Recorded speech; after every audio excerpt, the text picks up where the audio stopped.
Have you ever looked around at people your age or worse younger and thought, why does she still move like a cat while I creak like an old wooden ship? Here's the uncomfortable truth: most 80-year-olds aren't aging. They're slowly negotiating with gravity and losing. And while society hands you a comfy recliner and a senior discount on adult diapers, a rare few are doing something downright suspicious. They climb stairs without needing oxygen. They balance on one foot without invoking saints. They get off the floor without calling for backup. That's not luck. That's not genetics. That's what I call aging in reverse. Now, don't worry. This isn't some supplement ad from a man in a white coat who's clearly 38. No, we're going somewhere deeper than collagen powder and senior yoga. We're heading into the uncomfortable but glorious space where Buddhist wisdom and elderly psychology collide, and laugh about it. In this video, you'll learn the 10 abilities most 80-year-olds quietly surrender. But if you can still do even 2, you're not just surviving, you're spiritually misbehaving. Stick around. I'll share stories of elders who defy decline, Buddhist insight that'll rattle your dentures, and signs your body's not giving up. It's giving you one last shot to wake up. And spoiler alert, the last sign is so overlooked, most people die before they even notice they had it. Let's begin. Sign T1, you can get out of a chair. Without sounding like you're giving birth, let's start with one of the sneakiest signs that you're aging in reverse.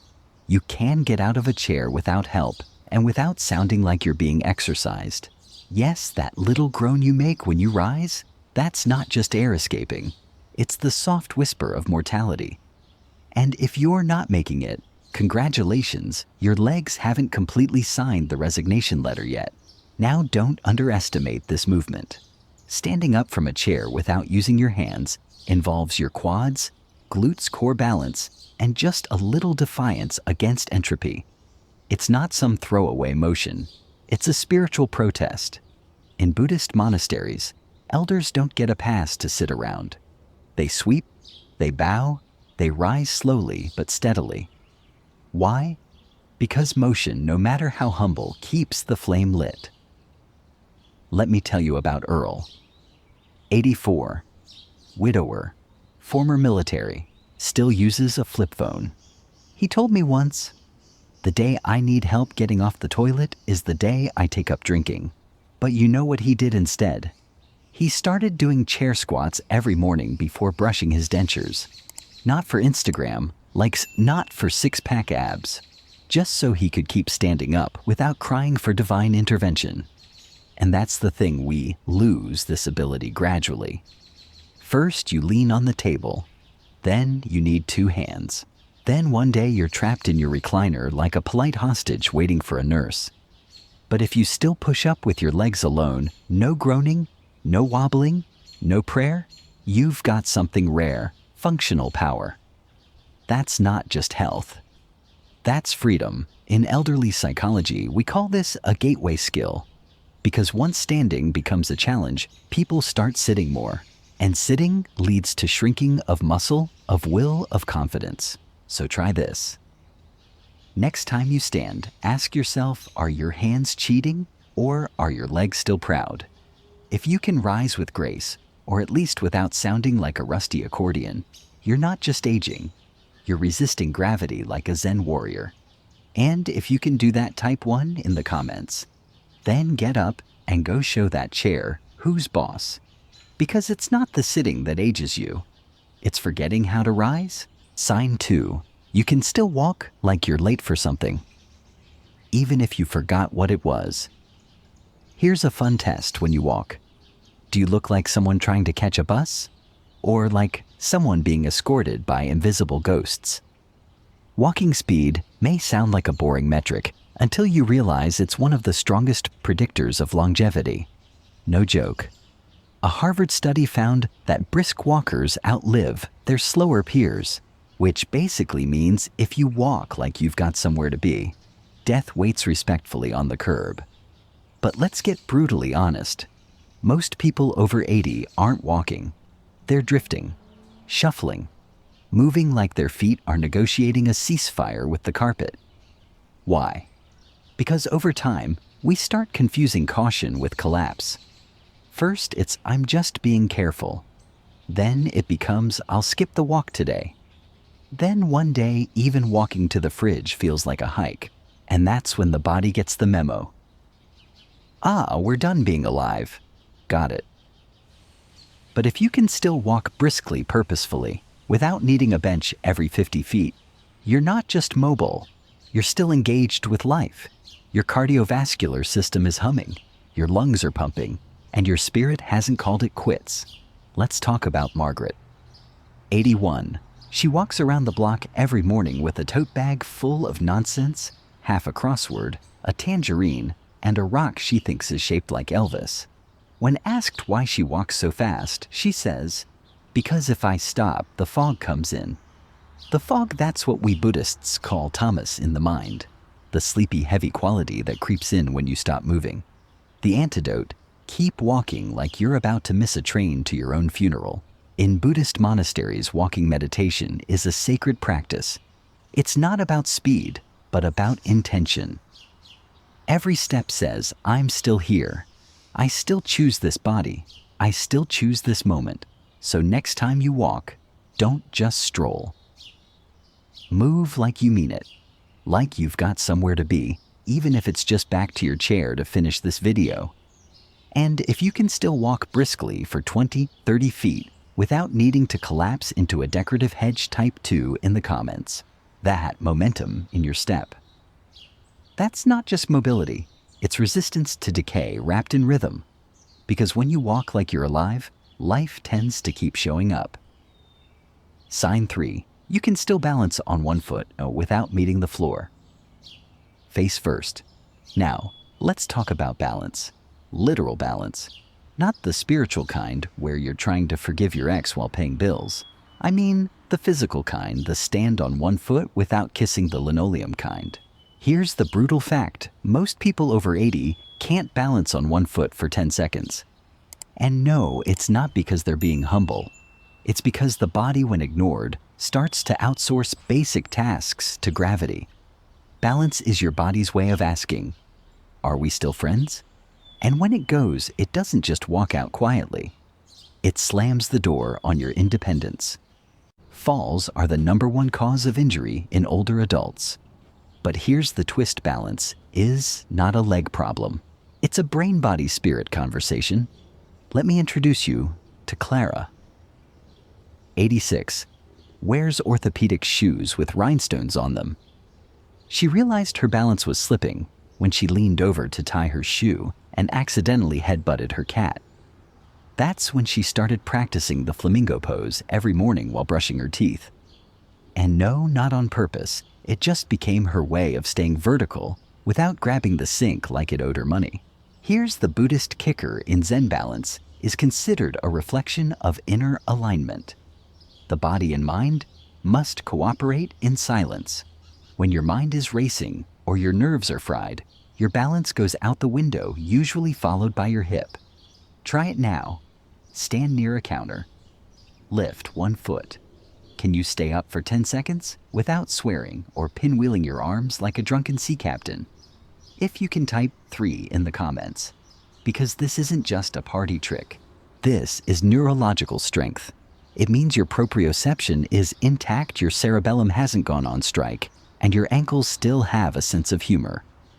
In elderly psychology, we call this predictive resilience, a sign that your body still listens to your brain, and your brain hasn't filed for retirement. So remember, balance isn't just about not falling. It's about staying grounded while everything else, including your age, is trying to knock you over. And if you're still standing, that's not luck. That's inner poise.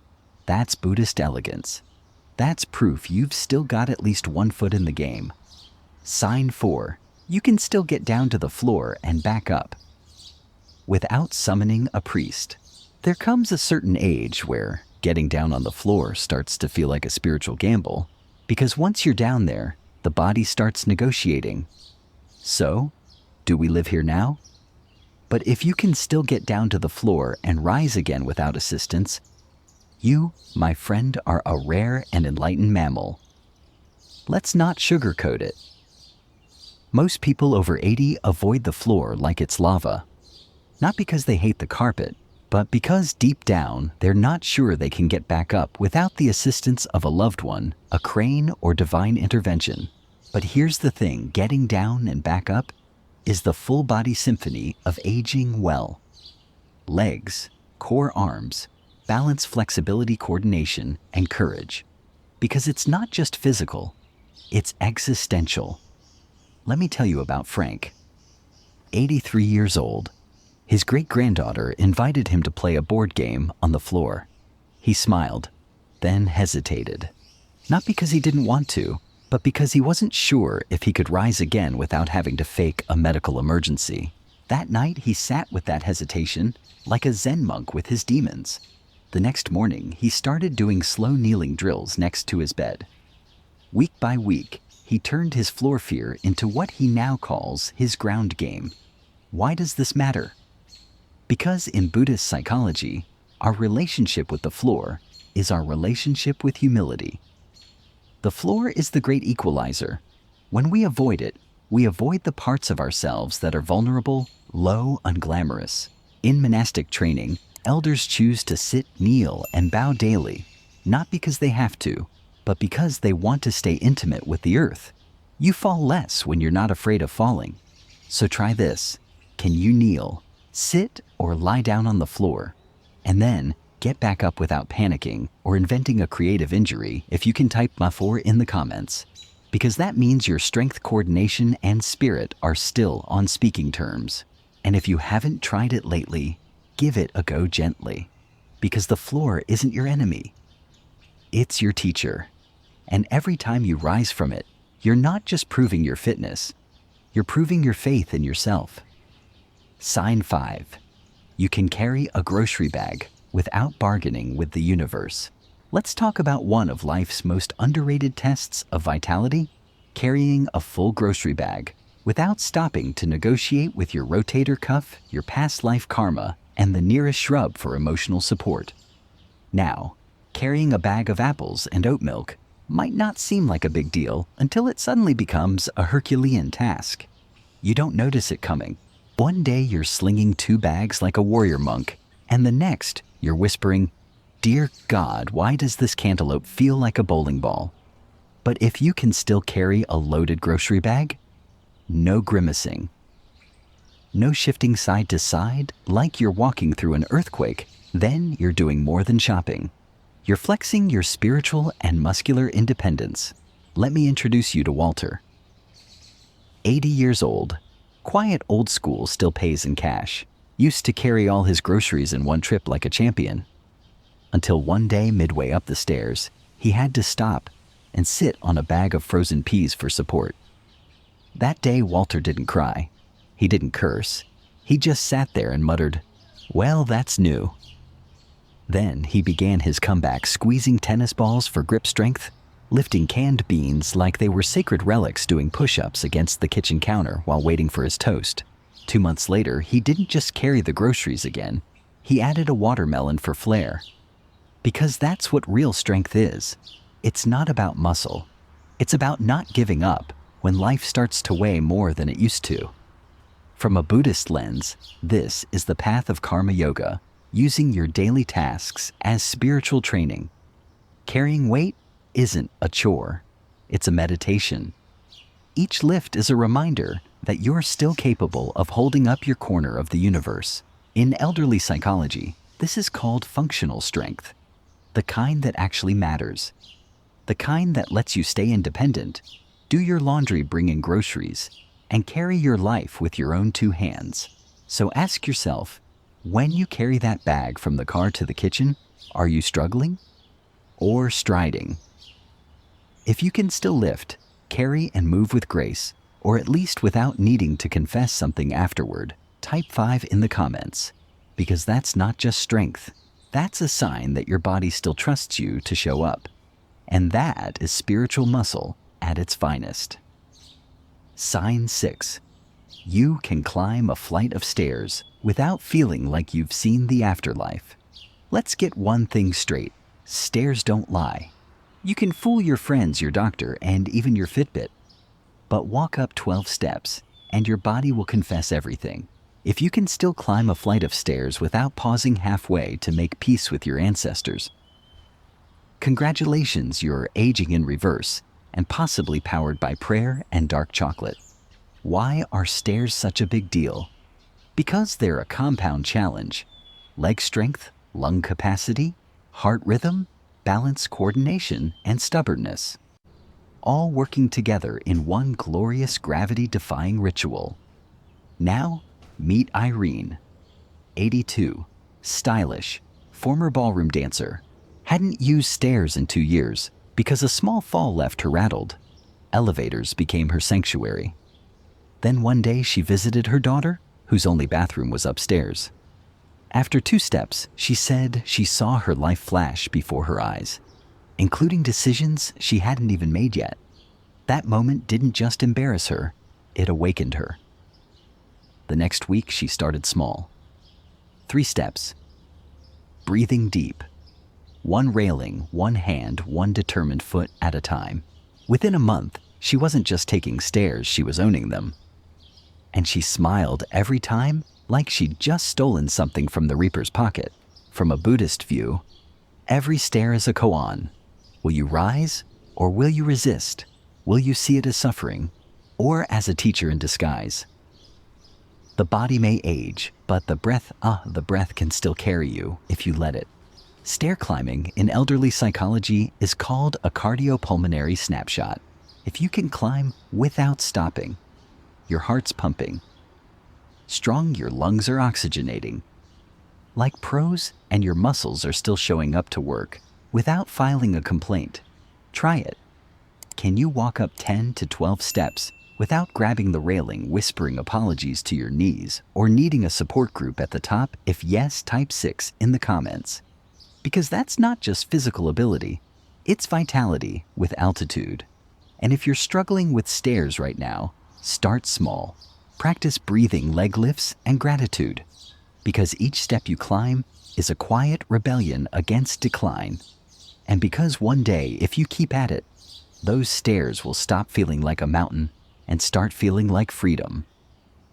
Sign 7. You can remember. Conversations without accusing everyone of gaslighting you. Let's be honest, at a certain age, memory becomes less like a file cabinet and more like a wind tunnel.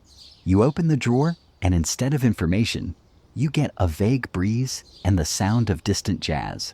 But if you can still remember what you had for dinner, what your neighbor told you last week, or why you walked into the room, you're not just lucky, you're neurologically gifted.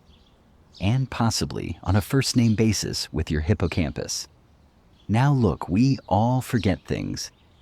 That's not the issue. The problem is when your forgetfulness starts rewriting reality, like accusing your daughter of never calling, while holding your phone in your hand with her voicemail open. But if your memory is still mostly intact, if you can follow a conversation without needing subtitles, or recall your medication without reading the bottle like it's ancient Sanskrit, you're ahead of the curve. Let me tell you about Howard.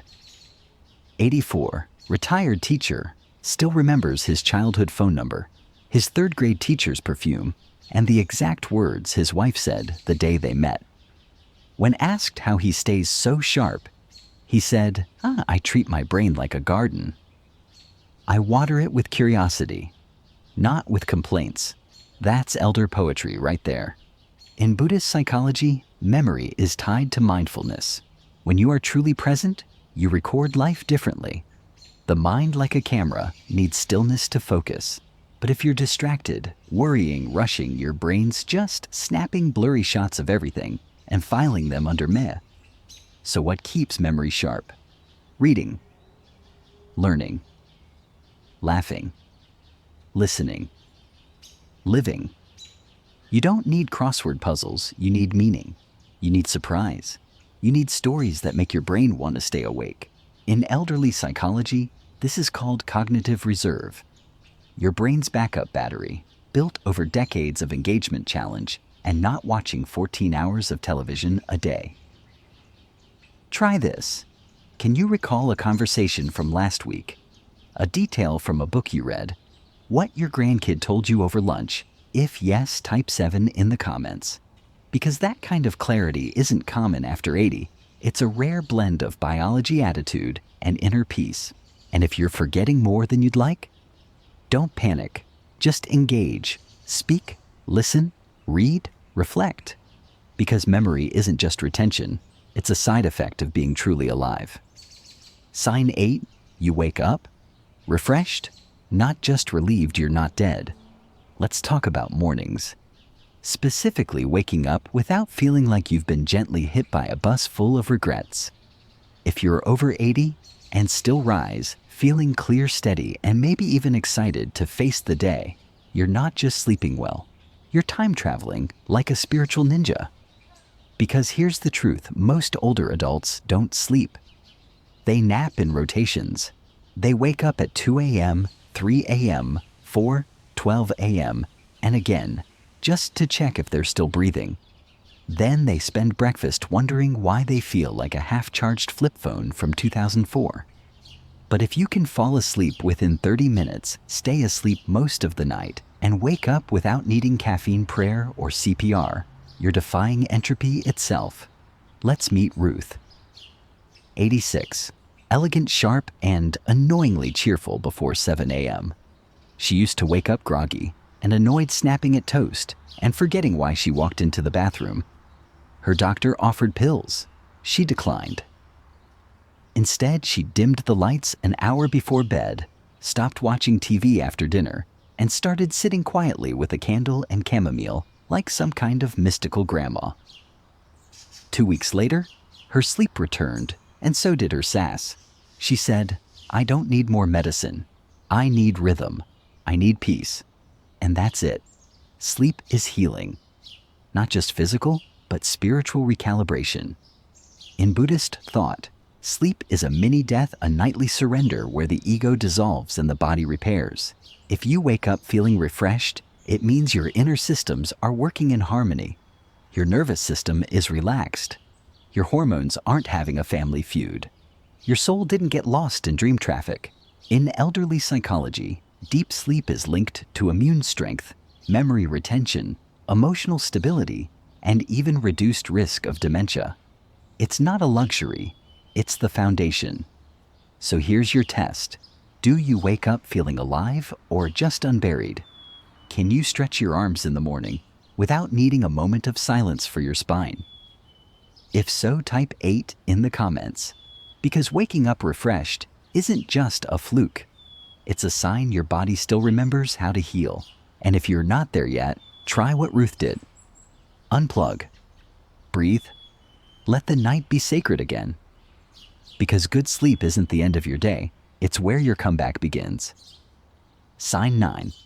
You can sit in silence without needing a snack, a screen, or salvation.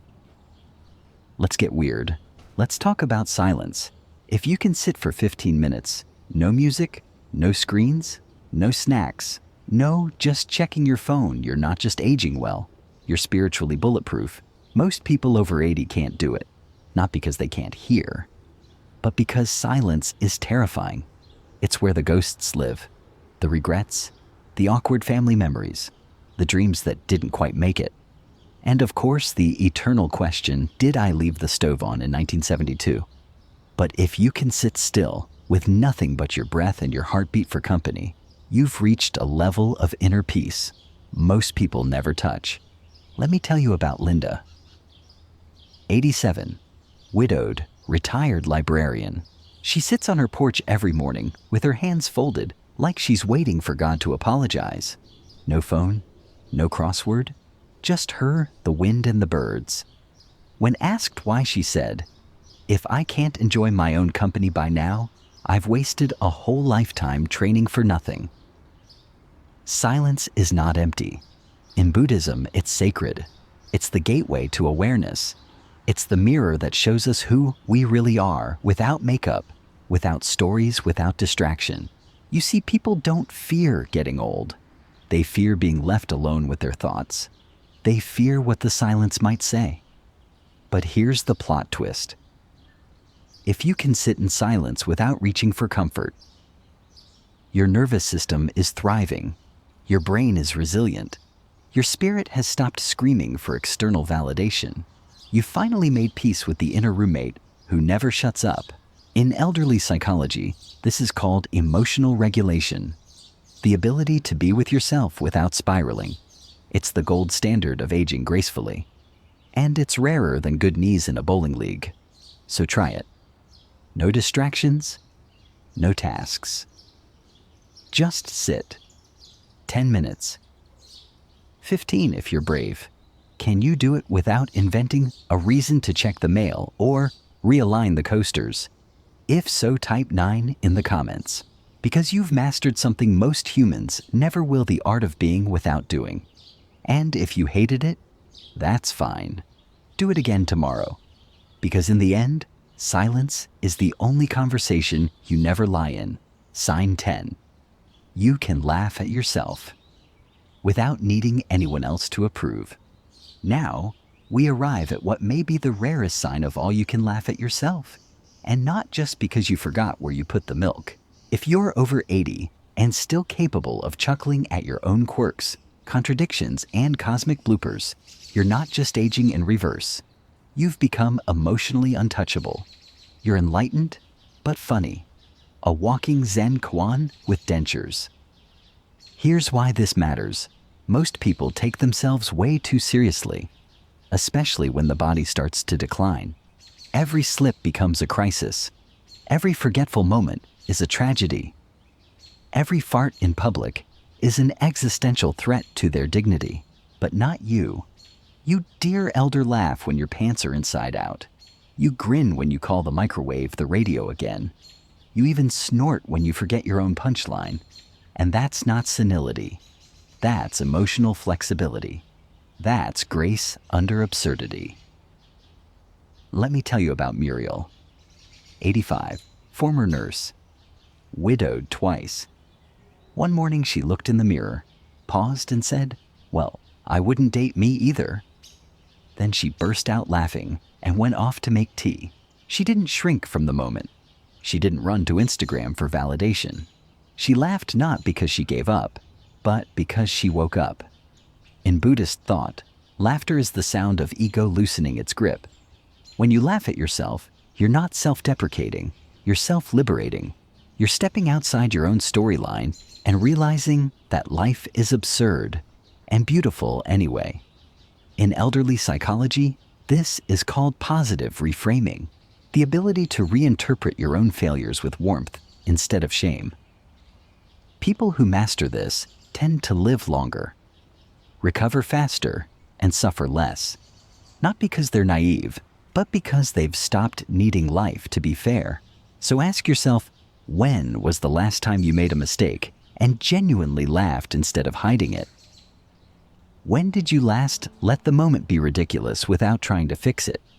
If you can laugh at yourself without bitterness, without fishing for compliments, type 10 in the comments. Because that's not just a sense of humor. That's a sign of spiritual immunity. And if you're not quite there, yet don't worry. Life will keep handing you material. Aging is full of bloopers. Your job is to stop taking them personally. Because in the end, the last laugh is the one that sets you free. So here we are. 10 signs. Some physical, some mental. All of them quietly extraordinary.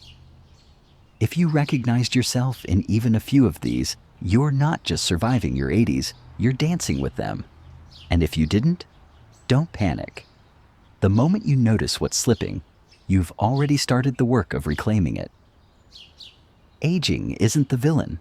Forgetting that you're still alive is. That's when people shrink not in the body, but in the spirit.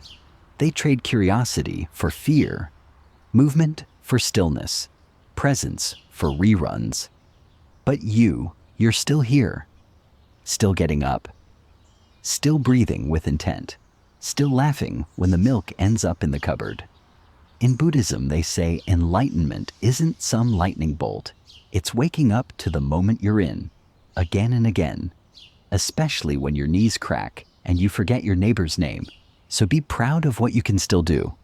Not in a boastful way, but in the quiet, rebellious way of someone who refuses to go numb. And if this video resonated, leave a comment. Tell us what sign you still carry proudly, or which one you're working on. Because someone out there alone, tired, unsure, might read your words and feel less afraid. Like, subscribe, or just breathe deeply and stretch something. Because aging doesn't mean disappearing. Sometimes it means becoming real finally.